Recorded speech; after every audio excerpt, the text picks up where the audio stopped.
Right guys, welcome back to our latest video. Now, there are some serious faults to view here. 9 of them. 9 serious faults. And a couple of minor faults spread through. Now this was someone who was trying to show they were ready to go and sit the real driving test, and as everyone gets an opportunity to prove they're ready, well, this is what happened today. This is what would have happened had it been the real driving test. So I gave them the advice at the end. You may sit your driving test if you want, but I'm afraid I can't take you. You will need to take yourself there. You'll need to borrow a car, hire a car. It's your choice, but based on the ability and the competence that you've shown today, my advice would be not to sit a driving test anytime soon. But what do I know, guys? What do I know?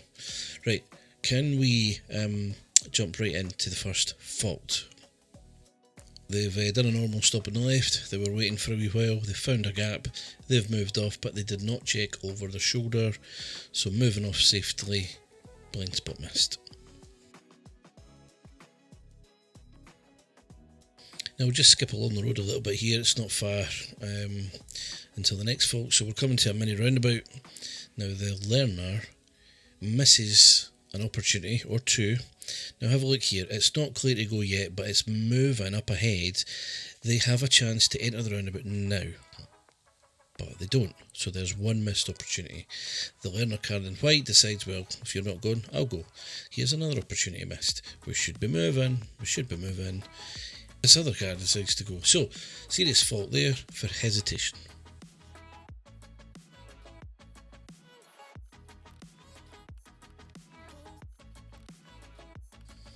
So the sat-nav is telling them to turn left first exit, which they do, but it's also telling them to turn right at the next roundabout, and it's sitting right in front of them on the screen. Turn right at the next roundabout, turn right. It's visually telling them to do it. They don't make any move over to this right-hand lane. Now, I knew exactly what was going to happen here. I was 99% sure that they were going to try and turn right from this left-hand lane, which you can't do. So I'm on guard, just waiting. I've not said anything, watching, and look what happens. I was right. They try and go. I bring them back, and I'm telling them, no, you can't do that. You have to come this way. So, serious fault for not obeying the road markings. Now, it doesn't take very long before we get to another serious fault. The learner decides to come along this road, eventually move over into the right hand lane, use the roundabout to turn around and come back. Yep, that's a good idea. Pay close attention to the traffic lights up ahead. There's someone pushing the button, roundabout now. The lights go to amber now, and there's time to stop, but they didn't try and stop, so I had to put the brakes on.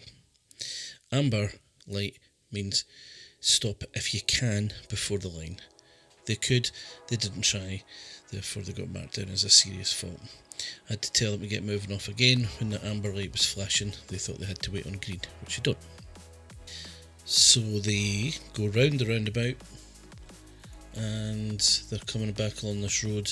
For some strange reason here, they start to drift out towards the middle here. You can see they're right between two lanes. I had to say to them, there's cars behind us, get back. So they've picked up a serious fault for their lane positioning there. Now the next fault was a little bit of a strange one. We're turning left here. They managed to do that fine. They make their way along. Again, the road position's not quite right. They're positioned halfway on the left lane and halfway on the right lane. You're going to see that quite soon. It's not marked well on the road here, but they are right in between two lanes. So again, they've picked up another fault there. And the next fault comes very soon after.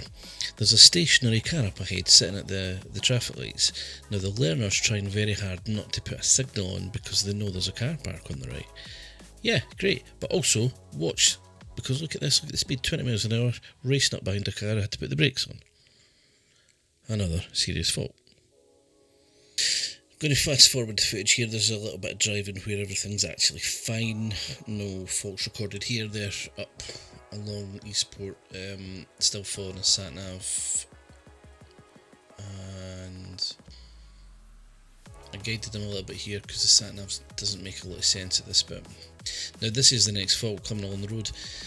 There's cars parked on the left. If you look in the distance, there's a car coming towards us. It's a white car, you can see it now. We should have been moving into the left to give way here, but the learner just pushes their way through, and because we've done that poor white car there's had to come to a wee stop, so a wee wave to that car to say sorry, and another serious fault awarded to the learner. And skipping ahead, the next part of their test is we're going to go into a car park, and they're going to get their manoeuvre.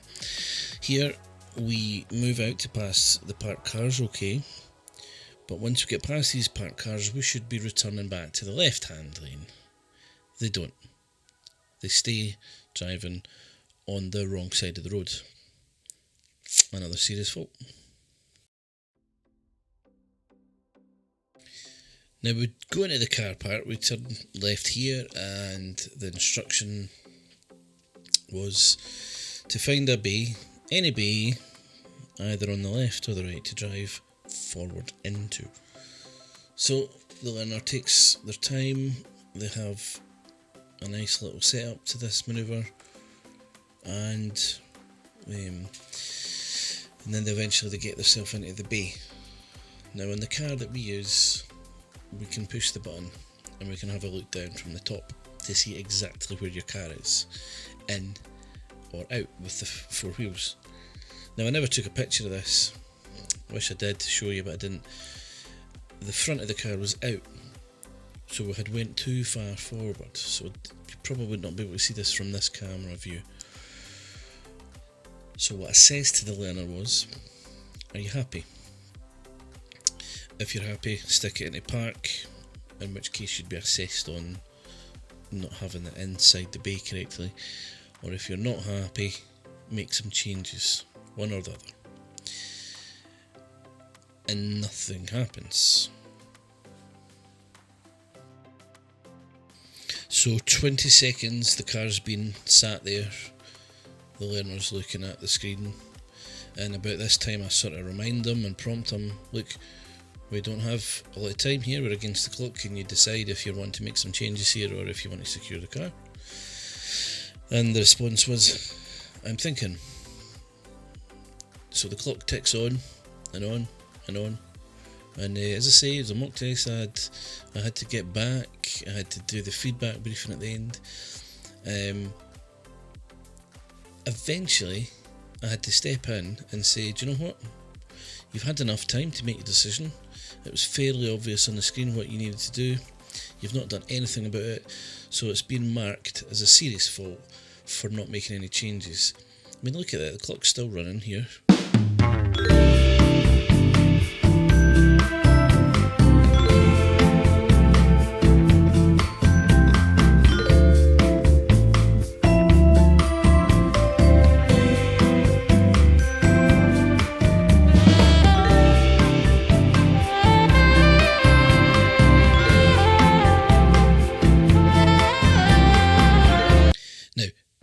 At this point, they got told, look, let's get a move on. We've been here for almost 2 minutes. The car's clearly not in the box. You've not made any effort to fix it. I think we should get going. And that's what happened. We'll get moving off. So, serious fault for not recognising, even though it was clear on the screen that it was not in and there was no change made. Serious fault for the parking exercise. And just one more classic case here of driving on the wrong side of the road.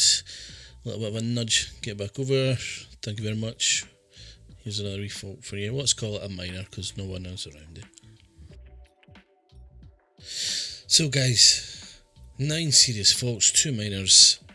This is not good enough. This is not anywhere near the standard required for your driving test. If anyone is watching this thinking, that driving instructor sounds a bit annoyed, do you know what it is? if you want to sit your driving test, you've got to be ready. Yeah, you've got to be ready. You can't be driving at this standard and expect me to submit you to an examiner. No instructors are going to do that. You'll get a chance, so we'll show us, right? We'll give you a mock test. But if you're going to make these mistakes and, at least just put your hand up and say, yeah, okay, I've got to be better than that. I've got to improve that. As opposed to saying, yeah, I think I probably will just give it a try on my own. Do you know what? Good luck to you. Let me know how you got on, but that's the feedback for the day. I hope this video has been helpful to anyone who does watch it, and as usual guys, drop us a comment, let me know what you think, and we'll catch you next time. Peace out.